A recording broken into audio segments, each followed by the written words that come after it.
हम मीनू झा गोर लगै छी समस्त मिथिलावासी के। एकटा सीता सम्मर लऽ कऽ उपस्थित छी विवाह गीत। कोशिश करै छी नीक लागे सब गोटे के। धन्यवाद। जय मिथिला, जय मैथिली। राम के जोड़े बनाए जनकपुर, छत्तीस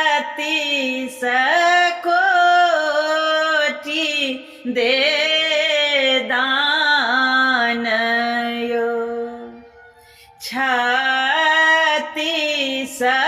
कोटि दे दान यो।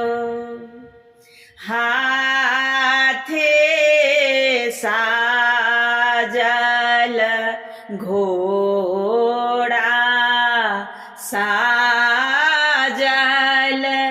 साजल सबरेयात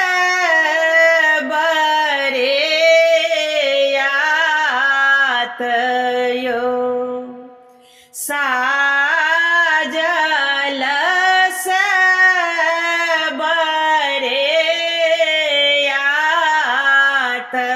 यो। एते बरेयात कत भय अटकत,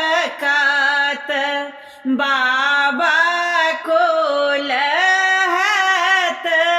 पड़े हासयो, बाबा कोलहत पड़े हासयो।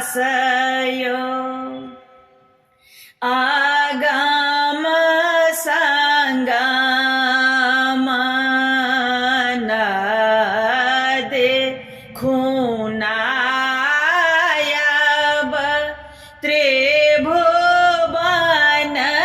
कर निज घाट यो, त्रिभुवन कर निज घाट यो।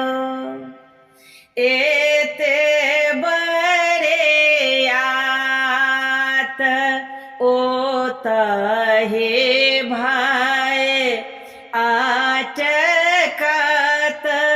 सीता के होयत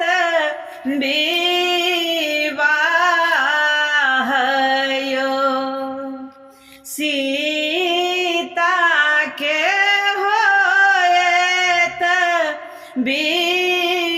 विवाह यो।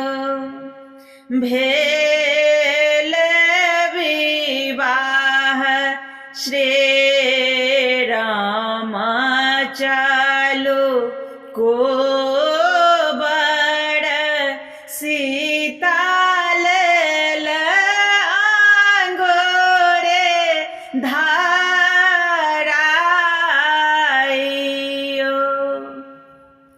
जे इहो सीता समर गाबी सुनाओत,